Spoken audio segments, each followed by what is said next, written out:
Welcome to Global Village show. We have two great guests today.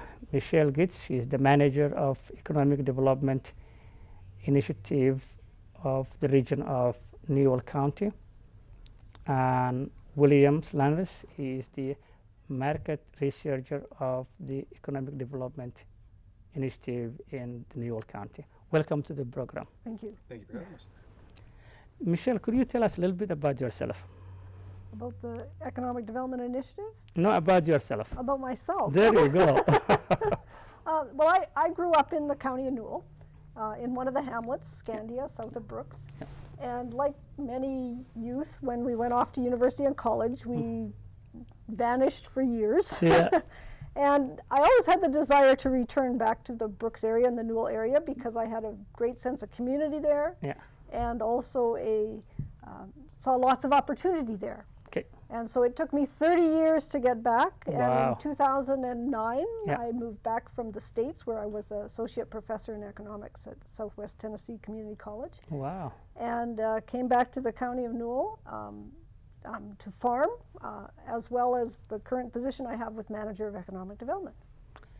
Well, we are glad to have you. Well, thank you. You're doing a great job. Okay, William, tell us a little bit about yourself. So actually there's quite a lot of similarity between Michelle's story and my own story. Okay. I came from a farming background in the hamlet of Scandia as well. And then I left to go do my university education. I started to do 2 years of university in Grant MacEwan University up in Edmonton, and then completed my university degree in the University of Lethbridge with a double major in international management and marketing.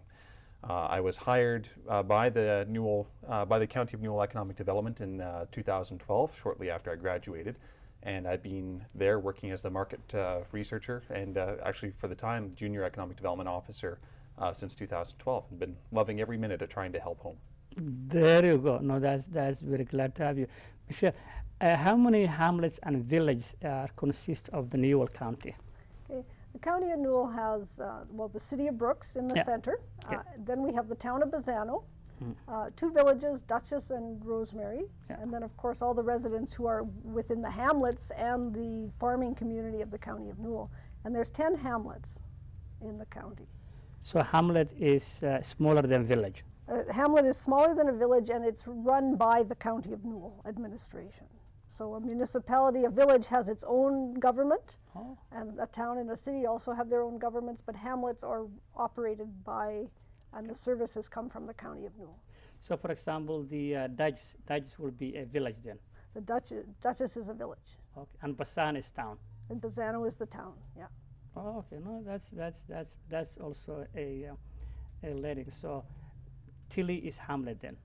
Tilly is now a hamlet. It used to be a village, and they decided that they would like to join the county of Newell, and they went through the municipal process to do so.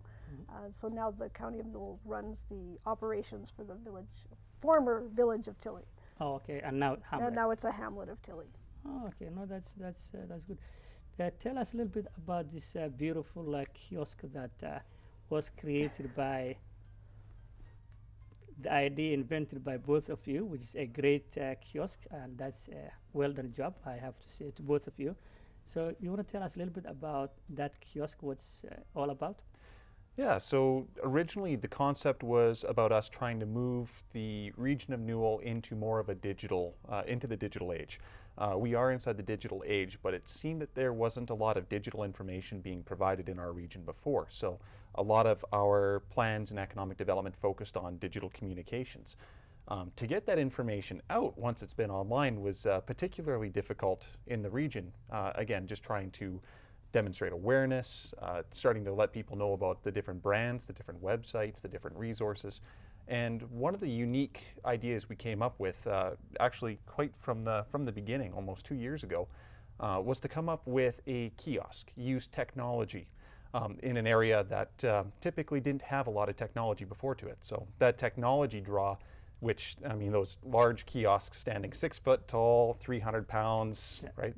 Generate a lot of curiosity, a lot of involvement, and very easy to use by anybody.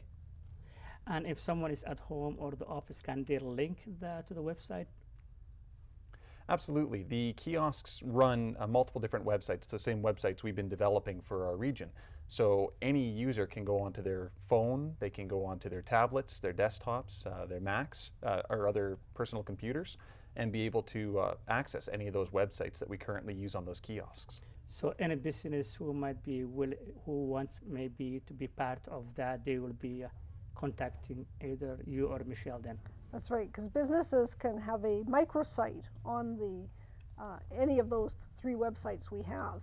And the microsite gives them an opportunity to get their business out there, their nonprofit organization out there, so people can find them.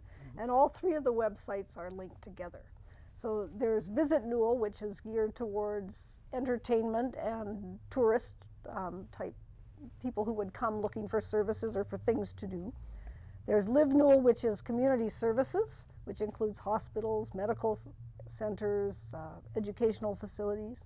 And then there's Opportunity Newell, which is geared towards anyone who's interested in business opportunities and might be interested in being an entrepreneur or a businessman.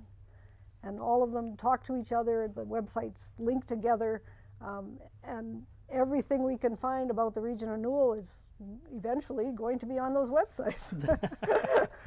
No, I seen the kiosk. It's actually it's a great kiosk, and we are everyone is excited and looking forward to have that unit at JPS, and people will be able to see it. You explain to them, but they love to see it and play with it. So we hope sometime soon we should be able to take and borrow from the county, from you guys, and have the in the facility, and maybe people will be able to see it. My second one is the what is the economic engine apart from agro or oil in the county of Newell? Is it tourism? The key industries in the county are oil and gas extraction, manufacturing, which includes JBS, because food processing is included in the manufacturing components of the It's not industries. agro? And then primary agriculture is there as well. Okay. And then our third more key industry is actually wholesale trade, which includes things like bulk fuel and fertilizer and larger sales of commodities. Wow. And what about tourism? Tourism is in there as well. Tourism comprises of many different types of industries because it includes accommodations, it includes food services, it includes culture, entertainment, information. So it's a little bit of all different things put together. Okay. Includes also the beautiful area Lake Newell, the what do you call the we have also the dinosaur. Those are the ones, and also Bassano has Bassano Dam, I think. Haven't been there yet, but I was told it's beautiful. That's one of the areas that I hope that spring or this summer I will be able to go and see it. Yeah. I have a lot of friends who went there and they said it's very beautiful. In Bassano, you just go to Bassano and it's not far within No. 1 mile. How you think, in your own opinion, be able the county, especially both Brooks County, to attract labor force? Well, one of the key things is information. There you go. So the kiosk helps with that. Okay.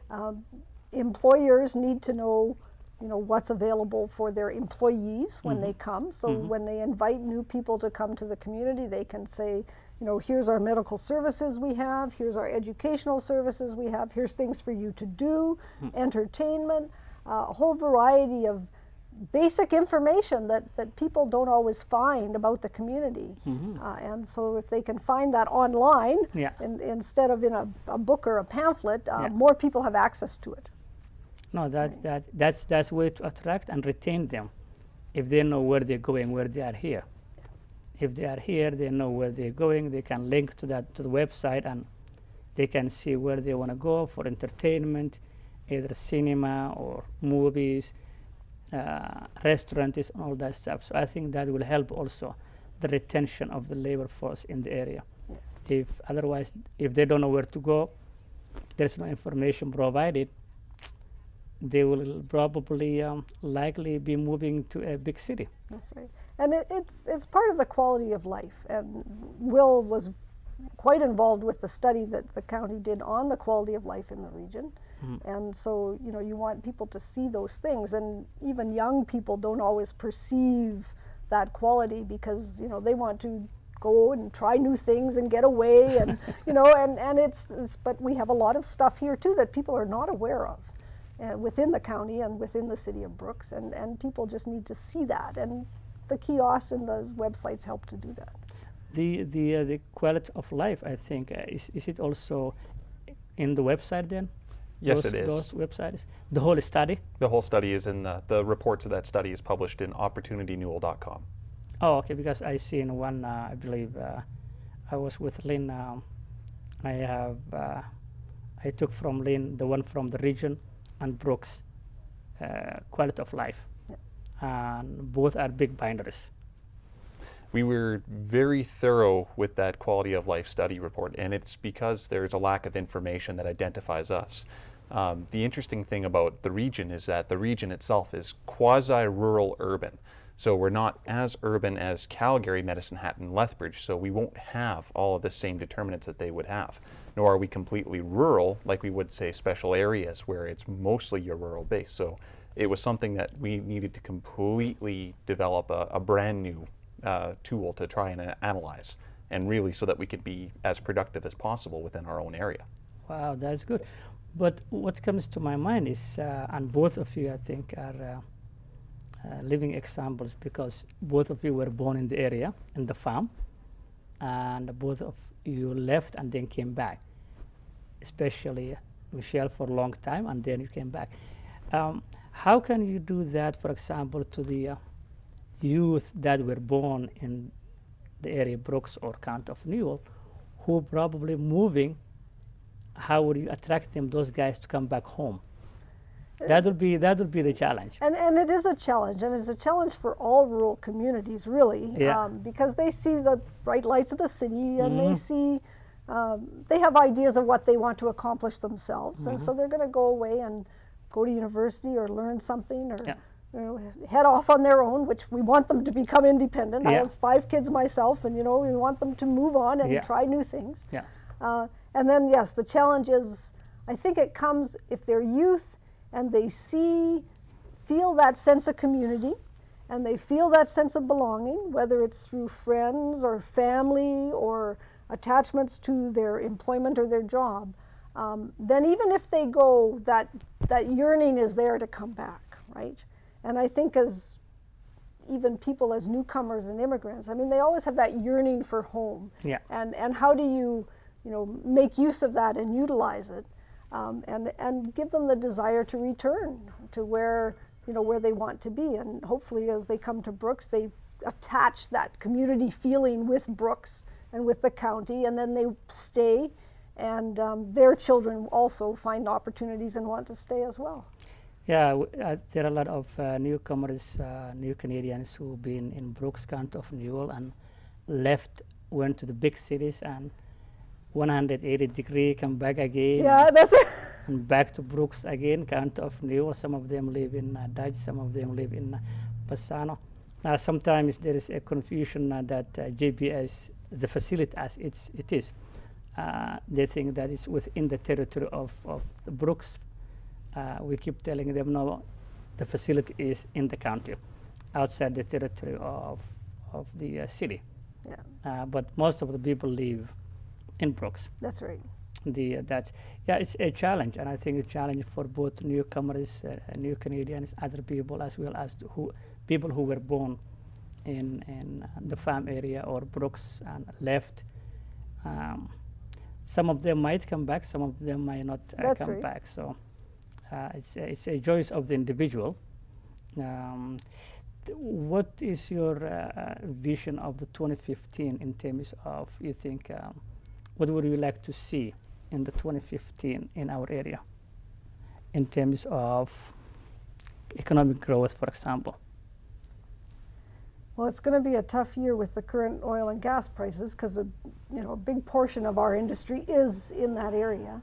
But I think if we can attract, maybe retain what is here, get people to think outside the box and look at other industries, other opportunities, whether it's in tourism or agriculture, value added. There are other things that people don't tap into because we see that large industrial oil and gas sector, and so we rely on it. But there's hidden things there that I think people could still do and build and create that are yet to be discovered. I don't know what Will wants to add, maybe? And I think that the other long-term vision is to really finish pushing that finishing of information onto our websites. To finally complete that digital marketplace. We're somewhat blessed by the ability of being a smaller community, and that's because we can take a much more accurate inventory of, say, our region as compared to Calgary, right? When you have a population base of over 1 million people, you have all the different businesses, services, nonprofits, communities, organizations, service clubs, right? It really adds up. For us, we're quite fortunate that we can actually identify most of what our community assets have and be able to showcase that with people. So my vision of 2015 is to really complete that digital marketplace. So then when people are looking for what they can do when they are coming back to the region, not only can we inform them of the value-added opportunities through our research and the research we continually conduct, but we also give them that information that they might be looking for.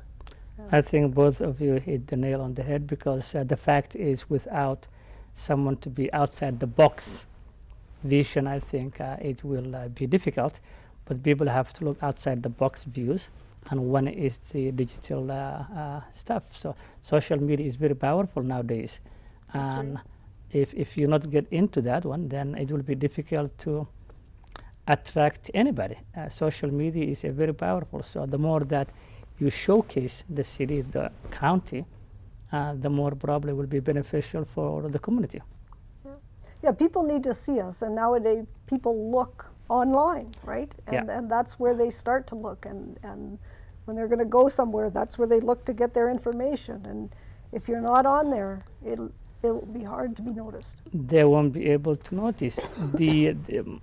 Both of you, I think, again, being farmers, what do you think the advantage of diverse population like ours in Brooks and County of Newell in the 21st century economic growth, what, in your own opinion, in a diverse population?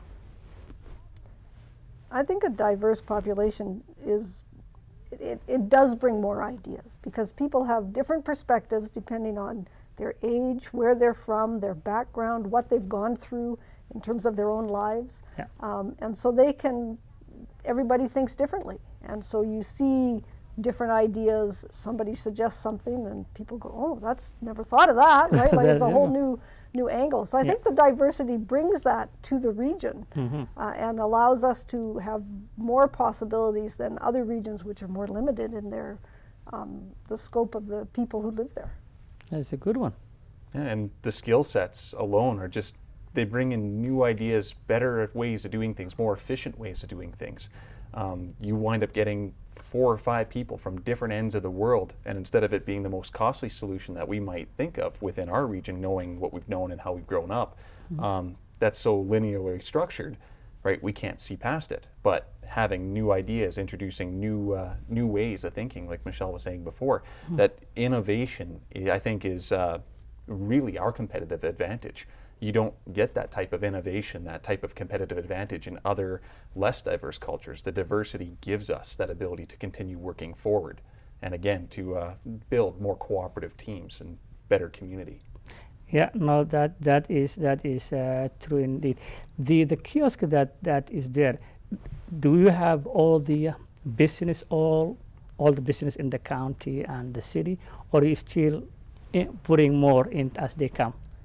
We're still in the process of adding a lot of the businesses. Our last count in our economic development database had us over 2,500 businesses inside the region. Wow. And I think we're about 700 businesses added to the network. So it does take some time to continue adding that information onto the websites, but it'll definitely pay off in the end.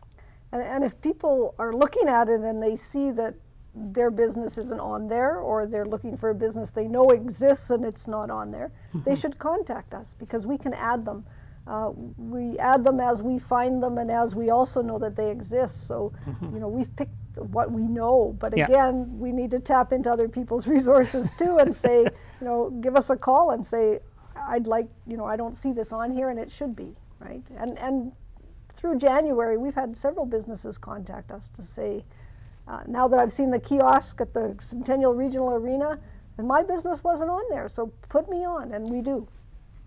Would I don't know if it's done, but I'm not sure if it did.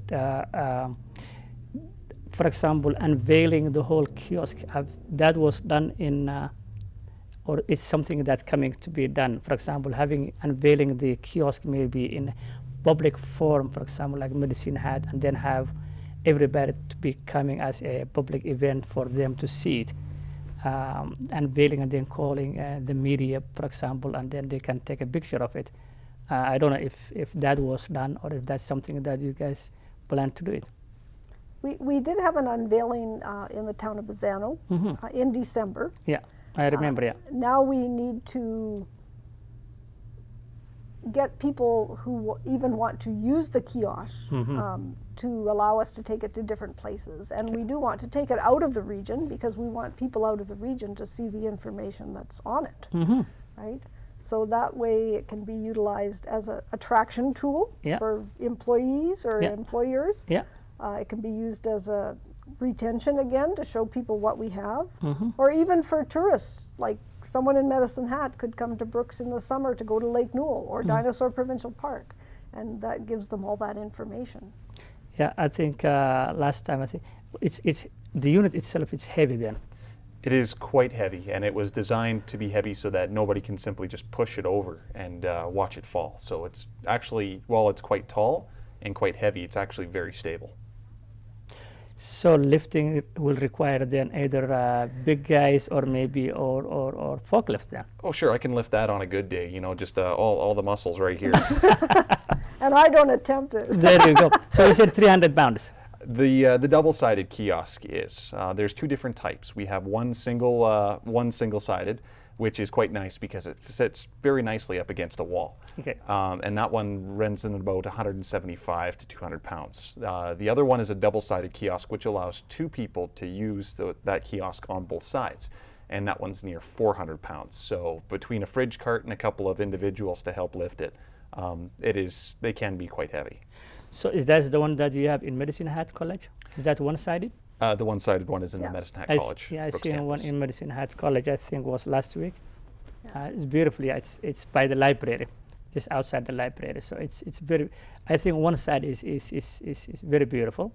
The two side has to be a little bit pushed out from the wall, but one side you push to the wall, so people can see only that side. Yeah. And the double-sided one is in the Centennial Regional Arena. And a lot of people go to those Brooks Bandits games, even from Medicine Hat. And we have had businesses from Medicine Hat now phone us to say they saw the kiosk in the Centennial Regional Arena and would like to know more about them. Wow. So that shows you that they attract some curiosity. At least we're doing something good. And right from the beginning of the development of this program, we knew that we were going to be some of the leaders in developing and promoting this technology within the region. And we're the only municipality that we're aware of inside of Alberta right now to actually have these types of kiosks and display monitors to promote this information. So what's the difference between ours and the one by the mall? If you go to Chinook Mall, you find similar one, small. If you want to go to TELUS, you just push TELUS second floor. So a lot of those kiosks are bought and paid for by either the location, the mall, or a private business, and they're being used to solicit the sale or promotion of their own businesses within that facility. Ours are built and promoted by the municipality for the promotion of the municipality's information, and that's what's quite unique and quite different about these systems. I see. Okay, the one in the mall is promoted by individual business within the mall, not outside the mall. No. Okay, if you want to go to TELUS, if you want to go to Rogers, you just press there and then they tell you to go TELUS second floor. Ours is very similar but run by the city and the county. Yep. So if you have a business in Rolling Hills or if you have business in Gem, it will be found in the kiosk. Yep, either one can go on there, and you can search businesses in the search bar at the top, and so you could type in a location by community, or you can also search by type of what you're looking for. Are you looking for grocery stores, or are you looking for shoe stores? You can do the search either way. But would you still require Wi-Fi or within, or that's built within? That's all built within the website itself, so you can access that information from the phone or any other PC. The kiosk itself, once it's set up in location, it has the ability to access either Wi-Fi or the 3G or LTE networks. So once it's set up, it's still accessed and run through the website itself. Everything on that kiosk is run through web technology, which makes it very mobile and very effective to set up. So it's not necessary to have Wi-Fi connecting or not then? We would need a Wi-Fi connection for that type of technology. Yeah, for that, yeah, if you have to remove the stuff, then it has to have a Wi-Fi, so you'll be able to connect that Wi-Fi, so it will be able to. Yeah, the easiest way is through Wi-Fi, though you can buy a data card, is that what they're officially called, on the phones? Yeah. And so if you were in a remote area, you could run it as with the SIM card or the data card. I see. But most of the areas, for example, Centennial, College, all that, they do have a. But I'm thinking of taking the units outside, for example, Brooks, for promotional, in places that don't have maybe Wi-Fi. Then you have to first research if they have or if they don't have.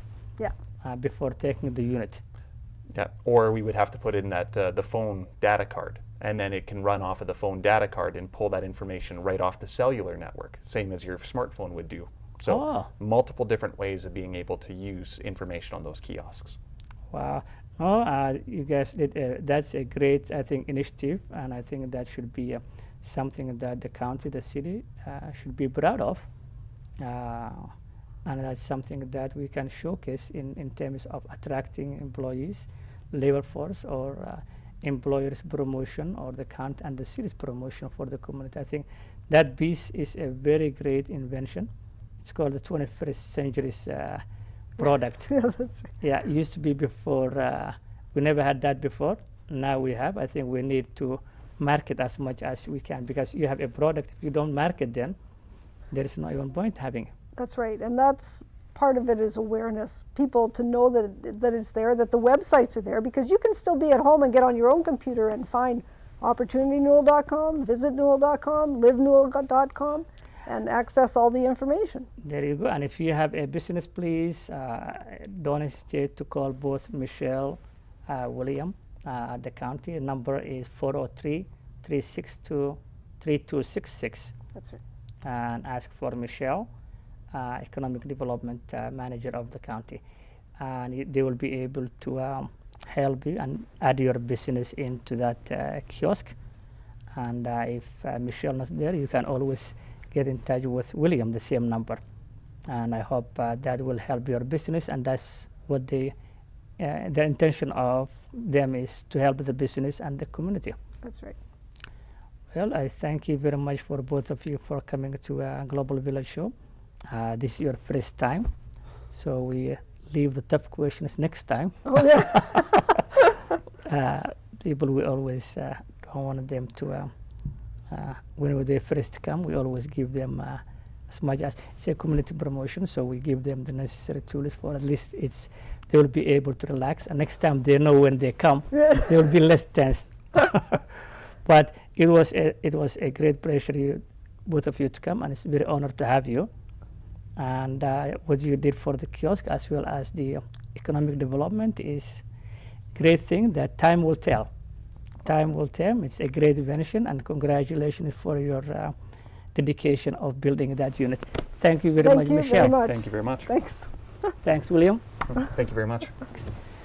Yeah, this is the end of our program for the day. This Global Village host, Ahmed Kassim. I would like to thank County of Newell, Medicine at College, City of Brooks, for their continuous support of this program. Until then, everyone, thank you very much and have a great day. God bless you all.